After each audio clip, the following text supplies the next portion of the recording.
Good day. I am out at one of my favorite places. This is one of my happy places for sure. It's out in the country. And just watching a plane go overhead. Just before I turned on the camera, a fighter jet flew over, which I thought was kind of cool. And I mean, we're not too far from the airport out here, but around here, that's not something you see every day. It was impressive, yet kind of unnerving that we're having fighter jet flyovers. Maybe he was just going to the airport for fuel or something. It is minus 20. The wind chill of minus 29, so it's going to be a chilly one today. I've been slacking for the last 2 days. I didn't walk, so I need to get some miles underneath me, but when it's this cold, it's kind of hard to stay positive and stay motivated. I had to don the parka and the snow boots and my walking stick to be out here because the trails are obviously just made by people walking. Feels like the wind is coming out of the southeast. I think I heard that's kind of a bad thing, that when the wind's from the southeast, cold weather pattern is going to stay for a while. And by the look of the forecast, we're going to see it this cold well into next week. Oh, already huffing and puffing here after going up that little hill. Let's check the stairs. They look a little dicey for me. I would do them to punish myself for not walking, but no sense getting injured too, so I can't walk at all. It's been lightly snowing all morning, and I think my desire for having more snow has got a little tiresome now.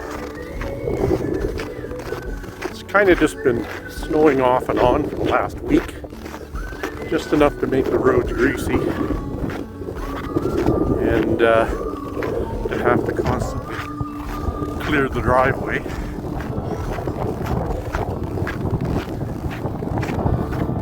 I didn't know I had so much power over the environment by wishing that snow would be more plentiful. Just starting to cover the straw in the field though.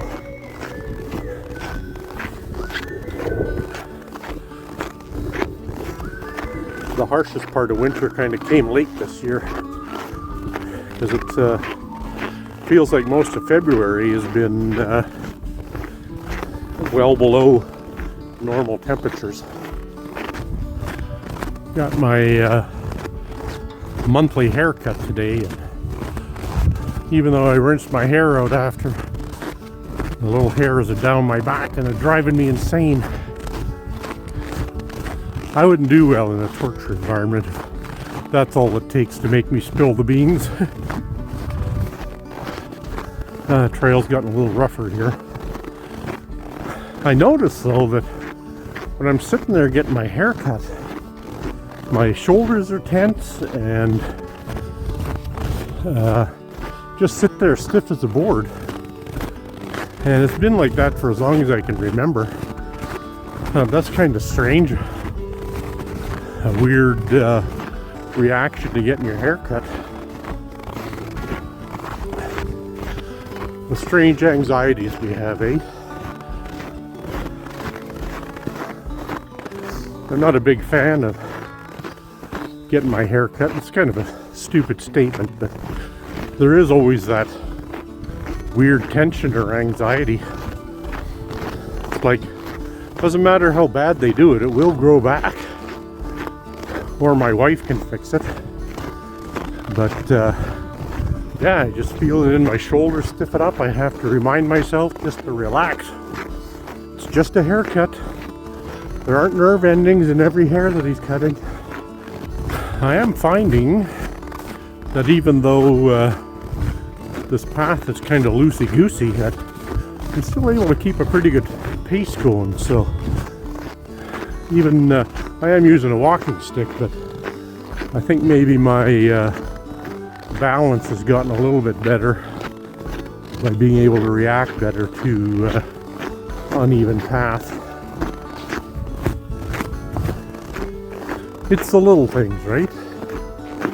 Someone was able to break up these fallen trees a bit to open up the path. That was nice of you. Thank you very much. That one up ahead, that was a big hunk of tree that had fallen, and somebody broke off the big pieces to make it easier to step across.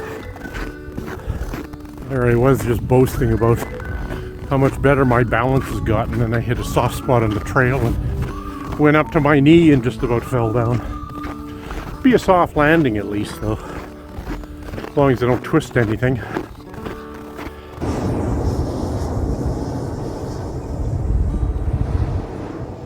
Where are you? There you are.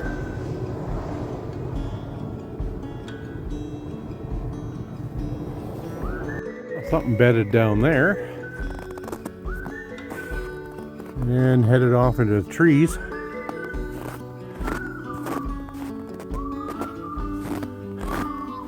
Never see them though, but then again, Mr. Noisy Mundane Man, they hear me coming for days.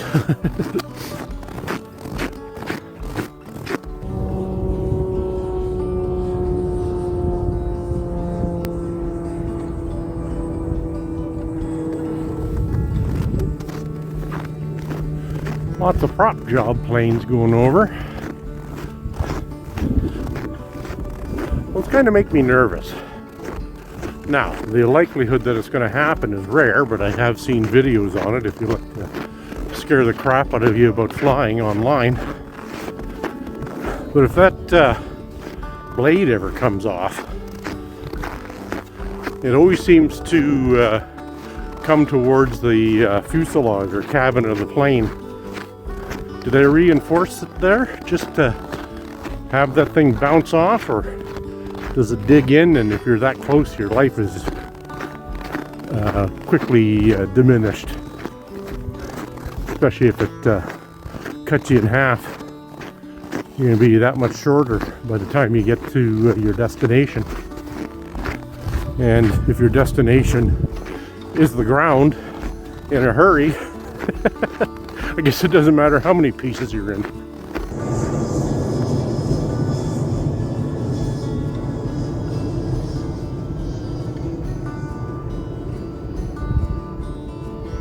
Other than the planes going overhead, which is to be expected because we're so close to the airport, and they, because of the cloud cover, they seem to be coming in a bit lower right now. The peace and quiet rating is, I'll give it a 9 out of 10, except for the odd disruption of a plane. And this seems to be a little bit busier today than I've seen for a while. I'm out here a little bit earlier, so maybe there's a schedule that has a lot of planes coming in around noon. The Y in the road. If I head off that way, that keeps me up top. It takes me around through the old abandoned golf course. But today, because I have done hardly any walking, I need to punish myself and go down the hill. And it doesn't look like too many people have done it, so this will be a good calorie burn, slogging through a trail that hasn't been used much.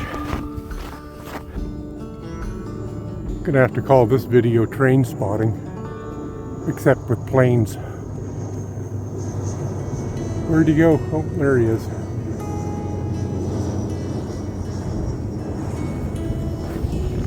Another prop job.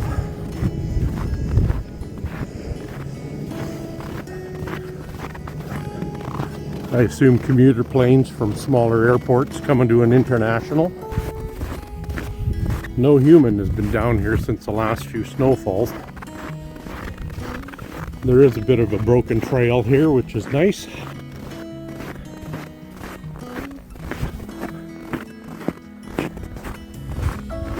Causing me to stumble a bit. But it's downhill for a while. It's always the trip back that gets the old heart rate up. This trail looks like it was made by a sled of some sort. So that guy I passed, when was that? I think it was my New Year's Eve walk, who was pulling a sled somewhere. Might have been down here again, so maybe we'll be able to see what he's been up to.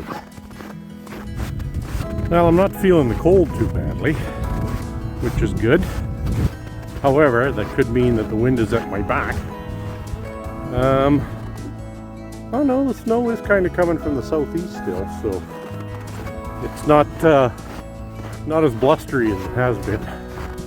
So I'll take that. There were no cars at the top where I parked, so I assume nobody's down here living. Unless, you know, they walked in from wherever. Okay, so here's a little picnic area. The person with the sled carried on. So let's see. There's kind of a wraparound for the river here. That's usually not very deep. But I just kind of want to see where this trail heads. And if it looks too dangerous, I will not be partaking. But if somebody can get across here in a loaded sled, surely my dainty physique will float on top of it. Okay, he kind of headed over that way. I'm going to try a few steps. It's been cold for 3 weeks, so I'm sure this is pretty solid. And I'll let you know. So far, it's been fine. I just don't want to break through and get freezing cold. I didn't bring any matches or with me or anything to light a fire. Looks like a different type of sled has been out here too. One with almost like a snowmobile track because it's got ridges in it. Let's see where it takes us. Yeah, it probably wouldn't be a bad idea to carry some kind of safety gear. My phone is trackable and my wife kind of knows where I am, but you know, you never know if you get over cold or something and need to light a fire and warm up a bit. Send out a smoke signal. Yeah, this trail looks like somebody was riding a snowmobile through here. And the snow is deep, so I may have lost the regular trail I was following of all the way down the hill. That trail I was taking over there was not good. It was a little bit too deep. I kept sinking into my knees, so it was pretty hard to walk on. So I'm following this deer trail. Maybe they know better. Gonna get a better look at somebody's lean-to here.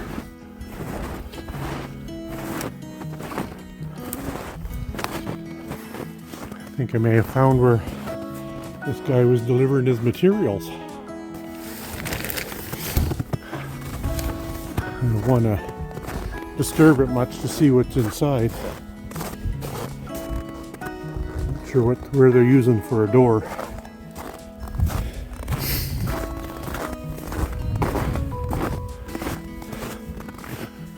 Yeah, he's got that nailed, so I assume this is not the door.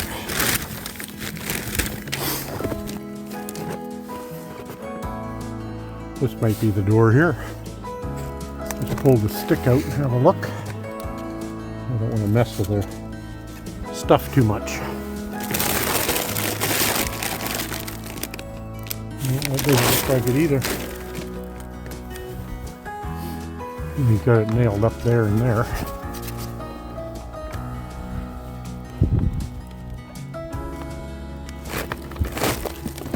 So somebody's built a little tent out here. maybe to do some survival camping. Even put some in the walls and wrapped it. I don't think you're allowed to hunt here, so maybe somebody's just doing some remote camping. This is a little more advanced than camping what Steve would do. Well, I felt around it for a door, and somebody's basically set it up for keep out. Now, if I really needed it to warm up or something, I would find a way in, but I don't want to mess around with somebody's handiwork.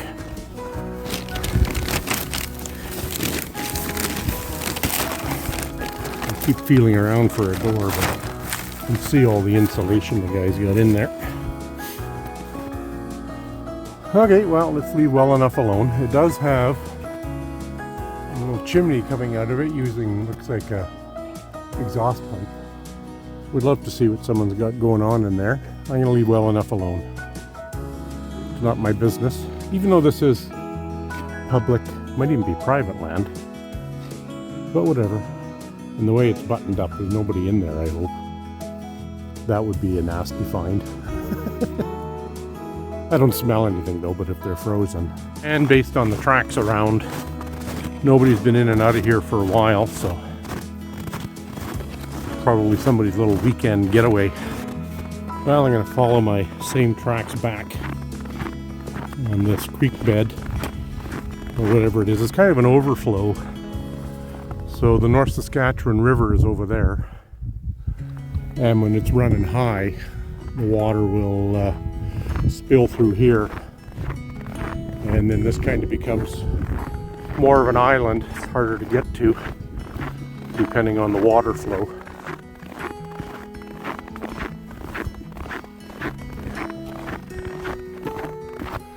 And I don't hear any obvious cracking on this ice or anything, but not sure how safe it really is. Like I said, it's been well below zero for 2 to 3 weeks here, so I'm pretty sure this is solid to the ground. One day, guys, I'm going to bring some matches and hot dogs and sit down here and have a weenie roast. There used to be firewood lying around here. Maybe somebody or some people burnt it all up. The season for open fires is getting shorter and shorter here. The fire bans due to forest fires. And I'd hate to be the guy that lights this place up, especially when it's my happy place. It would then become Mundane Man's sad place. Okay, I guess I got about a kilometer uphill. But I guess I solved the mystery as to why that guy was pulling a sled full of materials that day. He's come down here and made himself a nice little hidey hole. Maybe he's a YouTuber and does that kind of stealth camping or whatever, or rough camping. And other than his tarps, by the look of it, the materials he was using were scrap pieces, probably from different construction projects, housing builds or something. It doesn't look like you could classify that as stolen materials. Again, we don't live in an Annie state, so kind of none of my business. Just stopping to enjoy the view and try and get my breath back. Well, that's the end of the path less taken. We'll see how I feel when I get to the gate, to see if I walk around, take the long way back around the golf course. This breaking trail though and going up hills is certainly gets the motor running. Well, it doesn't look like much of a trail's been broken that way to get to the other side of the golf course, so I am going to stick to the trail I'm on, the more used trail. I'm just about at 5 kilometers according to my watch. So by the time I get to the car, it'll be 6 or 7 kilometers, but also consider there was a lot of up and down for maybe a quarter of it, and then slugging through the bush there trying to get to that makeshift cabin. Am I making excuses? Maybe. I'm not cold though, which is good. Weather's kind of the same as the last time I was out here, which must be already a couple of weeks ago. Just a nice light snowfall. In the trees here, there's no wind. All the planes have disappeared. Not even a bird chirping. Talked about the cross-country skiing at Gold Bar in Edmonton. This is the Devon Golf Course, and looks like they groom a lot of the trails for cross-country skiing too. Feels good to get out here for a longer walk. Missing those 2 days, I just felt like a lazy slob. So if that's a motivator, great. Whatever it takes to get out. The thought of coming out in minus 20 just did not excite me, but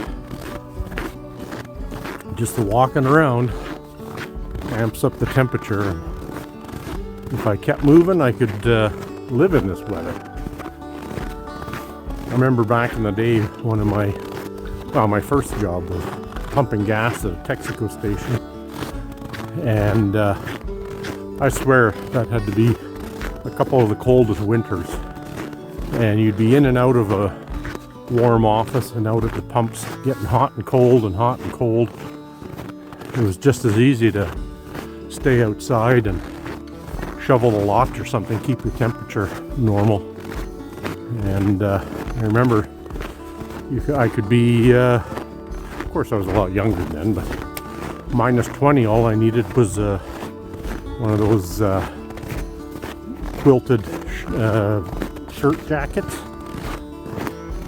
and a vest on, and I was plenty warm.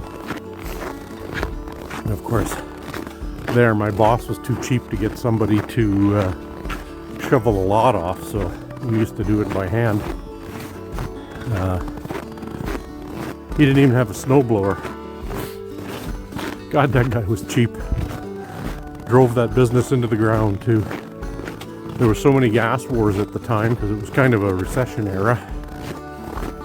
And no matter what, unless Texaco subsidized him, he was not going to lower his price. So, you know, we were selling it. Oh, I don't even know what gas was worth then. Did it hit $1 by then? A liter? Anyways, it doesn't matter. If it was $1 a liter and the neighboring gas station was having a gas war with the rest of the city and they were at 70 cents a liter, all he would do is take the numbers off the sign. He would not change the price at all. And I would sit there,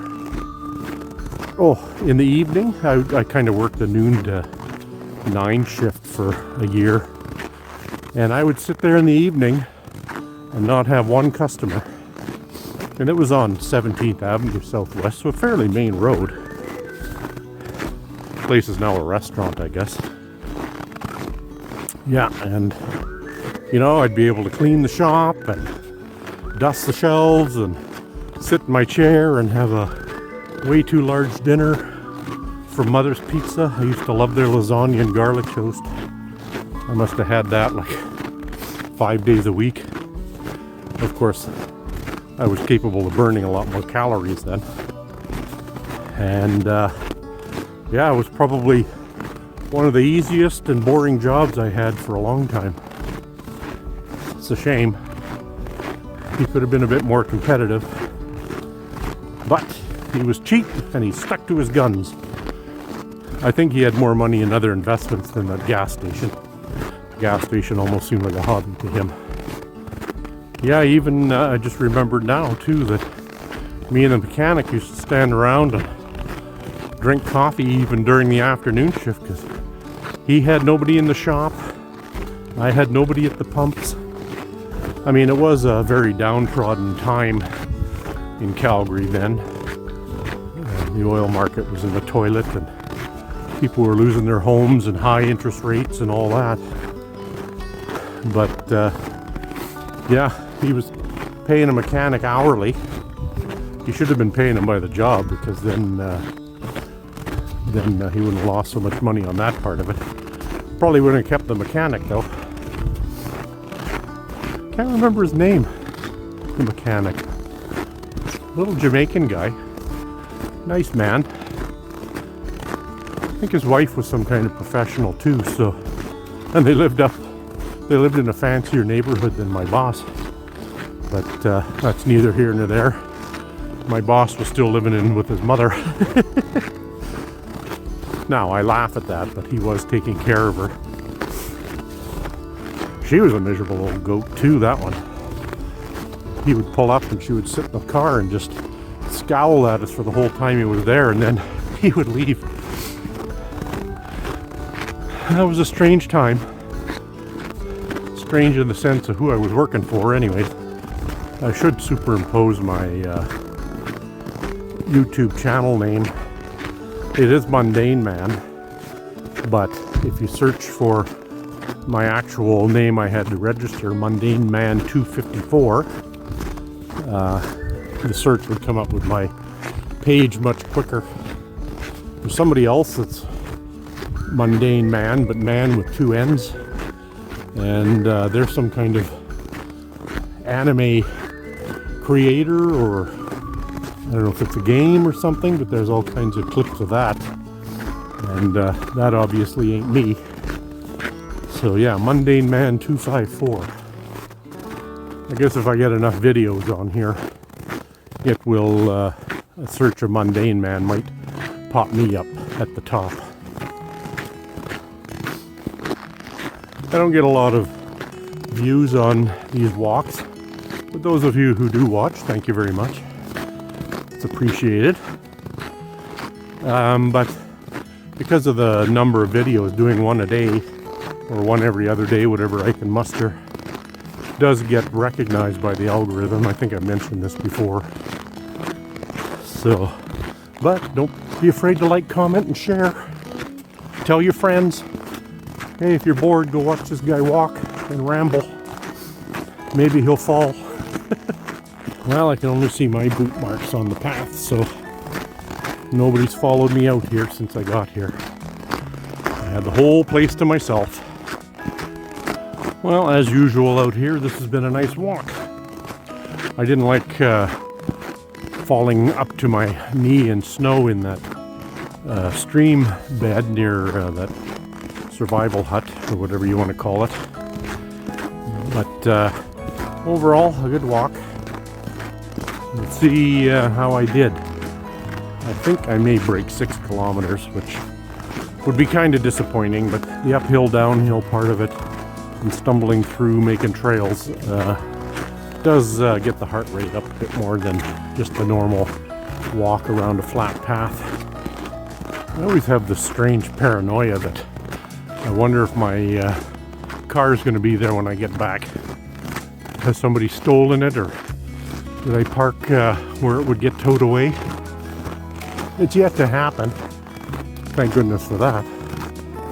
But just the stupid things that run through your head. Okay, let's see how we did. There's a shot of a good haircut. I think he did a better job this time. At least it's still there, right?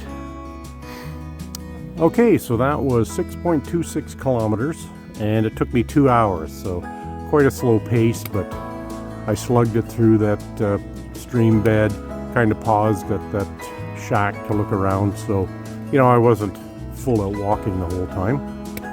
But good walk none the same, nice and peaceful. There we go again, peace and quiet. Until the next one.